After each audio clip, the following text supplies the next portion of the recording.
LOL take two. LOL take two. LOL take two. Now listen.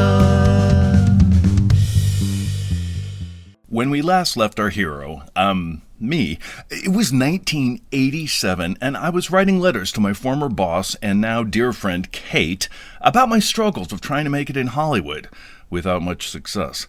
4 decades later, Kate had assembled these letters and sent them off to me, and hearing my former self while going through them all was kind of... just go back and listen to part 1. Okay. Letter to Kate, August 9th, 1988. Dear Kate, it's been a while since we've been in contact, so I thought I'd drop you a quickie letter. Well, the writer's strike is over. Right after I signed with my current agent back in March, the strike hit. Now I'll be able to see if he's any good. And to keep myself good, I auditioned for the touring company of Into the Woods. Haven't heard on a callback yet, but callbacks are for Stephen Sondheim himself. Pretty neat. Otherwise, not too much else is new. I'm already painting this year's Christmas card, and the re-landscape backyard is nice, and I still have my hair, so I can't complain. Hope all is well. Take care, Tony. 2024 footnote to this letter. I didn't get Into the Woods, but 2 years later met Sondheim on opening night of his show Follies, in which I played young Buddy. Yeah, really neat. May 1st, 1991. Letter to Kate. Kate, happy May Day.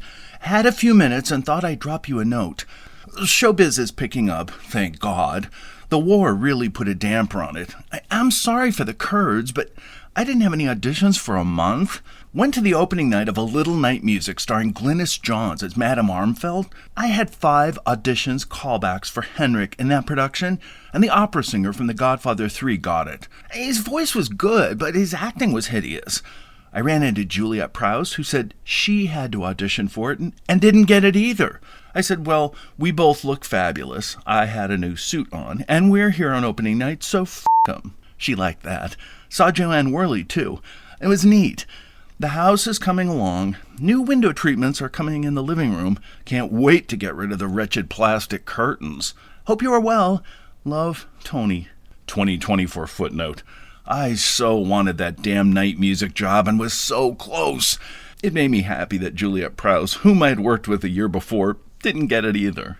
May 5th, 1991. A postcard to Kate from Seattle. Tuesday, 6 p.m. Kate, I'm shooting a Ford commercial here in Seattle. I did my spokes guy 30 seconds of talking today. Fly back tomorrow. Great time. I love this city. It reminds me of Minneapolis and San Fran. Plan on running around tonight after we wrap. I had dinner with the Ford people last night. They didn't even treat, the cheap bastards. Later, Tony. 2024 footnote. A great gig, but seriously, the cheap-ass Ford clients couldn't take their spokesman out for dinner? Really? October 20th, 1991. Thank you note to Kate. Kate and Bill, thanks again for sharing your hospitality and Sunday night. I worked Days of Our Lives on Wednesday, and due to time, they had to cut all my lines, although the pay is still the same, so I wouldn't tape it if I were you. I had an extra bit on the Carol Burnett show Thursday and Friday. My friend Linda got me the gig. Plus, I enjoyed watching Carol work. Otherwise, I don't do extra work. No snobbishness intended. It's just unfulfilling and tedious. Had a callback for a National Goodyear spot yesterday, but I think I would have heard if I got it by now, since it shoots in Detroit on Friday. Have been going gung-ho on the review I'm writing. Take care. Love, Tony. 2024 footnote. Kate had predicted I would make it in 2 years, but it had been 5 years since arriving in L.A.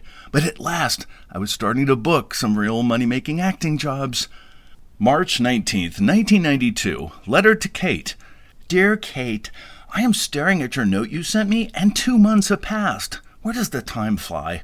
Well, my dear, I have spent 4 weeks of this year entertaining or traveling. Bill's folks just left after a 2-week visit. We're enforcing the 1-week limit after that. We got back from England on the 13th. Wow, what a trip. We saw 20 shows, including 2 operas. One was fabulous, Turandot, with Dame Gwyneth Jones, and the other was a hideous one at Covent Garden. The place we stayed at was a bed and breakfast run by this hilarious Cockney family.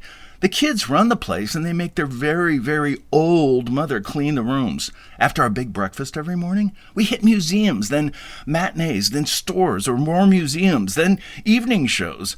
We were pooped at night, but I wouldn't have had it any other way.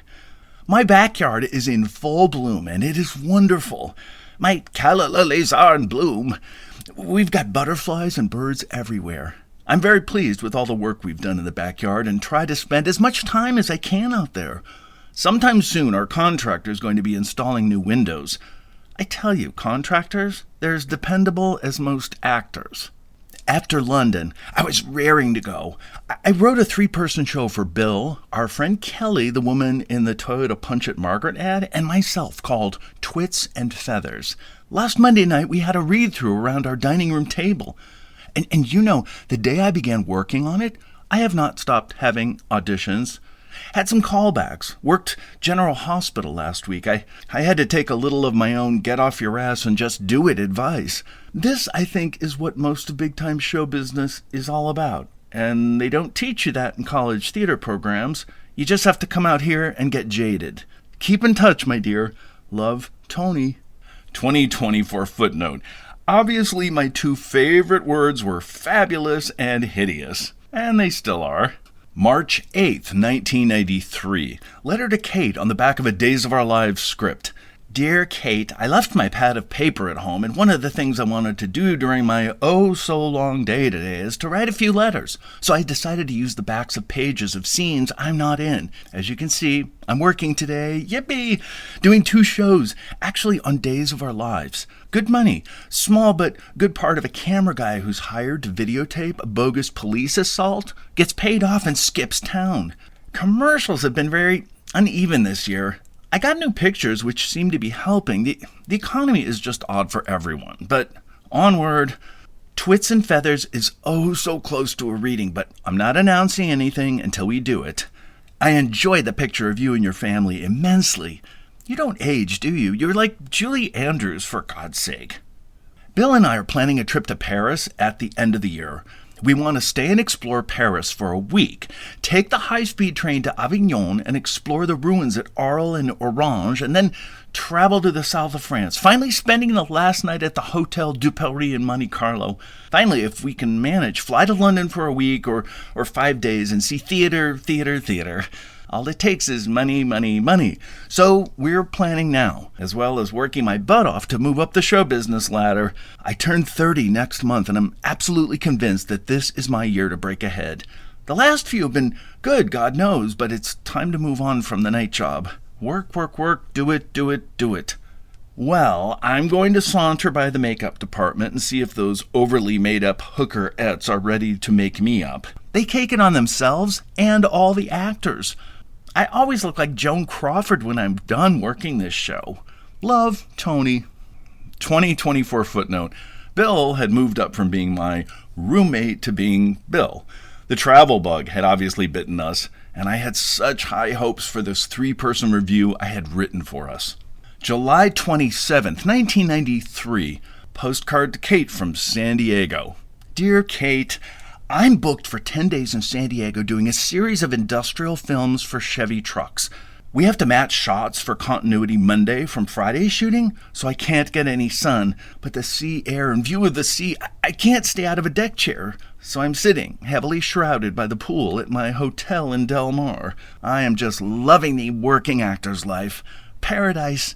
Take care. Tony. 2024 footnote. Finally, at age 30, starting to work in show business regularly, but still working the night job. August 16th, 1993.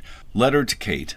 Dear Kate, thank you for the card. I'm glad to hear you're doing well. I don't remember the last time we corresponded, so I'll give you a quick update. I turned 30 in April. My mom surprised me for my birthday. Bill treated a few other friends and us to a fabulous dinner at the Ritz-Carlton for the celebration. Very memorable. He and I were also having some 6-year relationship difficulties. However, we worked through them and seemed to be closer than ever. It was tough going, and during my birthday, no less. Between those two things, the relationship and my turning 30, I've really pushed myself this year, and it has paid off.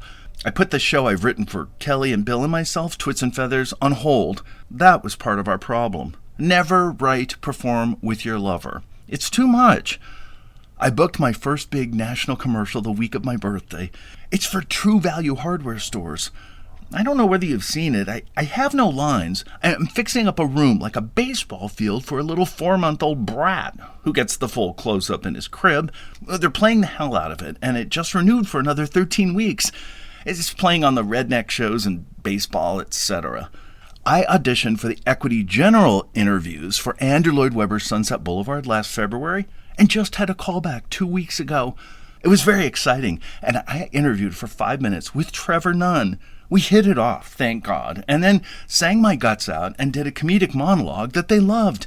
It was one of those auditions where you just know you're fabulous and the universe is smiling on you. They called me back that night to dance, or move well, in my case. It went well. I talked to the casting directors last Friday and was told that I have not booked the show yet, and there may be further callbacks. My voice coach informed me that Webber himself is going to be out in LA the week of August 23rd for the final cut. So hopefully I'll make it to that callback and then book the damn show, then can quit the night job. My 7th anniversary out here is approaching September 1st, and it's nice to feel like I'm finally moving ahead at a good pace. So you predicted 2 years. I'm 5 years off. So as you can see, everything's great. Love, Tony. 2024 footnote. Yeah, the failure of the 3-person review was a tough lesson, but I got down to the very last callback on Sunset Boulevard and didn't book it. But fortunately, was making great money and, more importantly, pension credits from all my commercial work. September 19th, 1993. Postcard to Kate from Arles, France, en route from Geneva to Paris. What an adventure! It's been a week full of food, sights, wine. I'm looking at the Alps as I write. Yodel, yodel. Love the Provence. Arles especially. Absolutely inspiring. Got into Italy when we were in the Riviera. Had the dinner of my life at the Hotel de Paris. The Louis XVI room, 6 waiters for our table, 7 courses, and a champagne cart. Au revoir, Tony. 2024 footnote. That dinner in Monte Carlo, which remains unsurpassed 30 years later, had a chocolate dessert with real gold leaf on it that you ate. I still sometimes worry that it will show up during my routine colonoscopy. June 29th, 1996. Postcard to Kate from Munich, Germany. Kate und Kinder, here visiting Bill on his 10-month European tour of 42nd Street. He's wonderful as Pat Denning. Love Munich. I've only been here 2 days and I've already done so much. Here until July 11th. Hope you're well. 2024 footnote. In 1996, I am happy to report that I was finally able to quit my night job. Even though I hadn't landed a TV series, I had found a niche in commercials, something that had never been on my radar.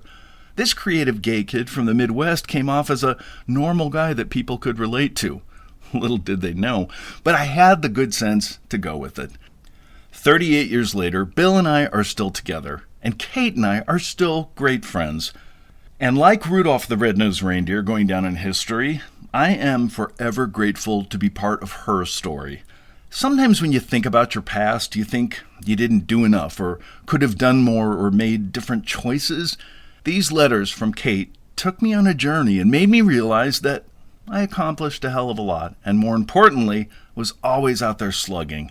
After I went through all this correspondence, I sent this letter to Kate. January 29th, 2024. Dearest Kate, I just wanted to tell you how honored I am that you thought to save all this correspondence from me for all these decades. Indeed, the trip to the past, in my own words, as you called it, has been most moving. I have scanned and transcribed them all and plan on utilizing some of the material in podcast episodes and God knows what else. Thank you, thank you, thank you.